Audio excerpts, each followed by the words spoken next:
So this was a different situation. I broke my rules, and this might be an important thing too. And I'll try to anonymize this to protect the innocent. So I did some turnaround CEO work for a technology company in Manhattan, and a friend of mine started it. They put $1 million, $1.3 million into it. I would check in on them all the time, check in. Hey, how's it going? Oh, it's going great. Team's like, this is wonderful. It's amazing. We're doing awesome. Look at all this stuff. Started to get a whiff that it wasn't going amazing. Being a salesperson, a growth person, you learn over time. You're doing 1,000 sales calls. You can kind of smell the truth. So I'm like, I don't think it's going well. Well, the lead investor called me and said, you got to come in and be my rudder. This is not going well. Can you get me a new CEO? They were out of cash, took the money. They were not able to raise. It acquired a lot of debts and things like that. So I came in and said, look, I'll give you 90 days. Let's sit down and go through this with the team. Let's find an offer where we can actually solve a repeatable problem for a known client base. And I saw they had some good stuff. It was just a packaging issue and a little bit of a hiring issue. They just team and thing and stuff like that. So came in, was able to get a lot of great clients. We turned it around. We found an offer that we could give that people wanted to buy. Started going through our network, bootstrapping. We were out of money. So I was like, but you guys only get 90 days here. But let's see. I'm like, I love a good challenge. Let's see if I can put the money where, my mouth where the money is.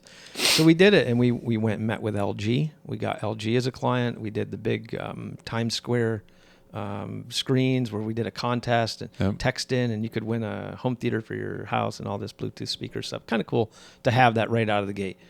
We worked with Gary Vaynerchuk, VaynerMedia. He had a company called Empathy Wine. We were able to onboard them and do some text messaging for the wine business. Which was pretty cool. We were seeing good stats, like good opens, and people were signing up for the membership and all this stuff. We had, I was in talks with the president of Time Inc. to do like a text in for the person of the year thing. We did a little work with Bloomberg, like a little MVP. We had a lot of cool stuff that we did, but the failure came in that my 90 days were up. And this is a interesting thing. There was also infighting inside the company. This is something I think everyone should know. Like, it really does come down to the team, and the timing. If any of those things are broken, you're going to have a lot of problems potentially. So the team was fighting very aggressively, and there was a lot of pulling and tugging between each other. And they started to implode the thing, which does happen a lot, unfortunately, if people aren't getting along well and incentivized properly and just cohesive. So I handed the keys back over to the team, and unfortunately, within a few months, all of the client base that we built up went away, and they had to essentially fold up the business. And it was really sad to me because my whole life, all I wanted was just a hint of opportunity that I could work and go. We had all the opportunity. We had access that no one gets access to. I was getting walked in to those big companies I mentioned. That was not something I went and cold called into. Right. We had an advisory group that was walking us in the door.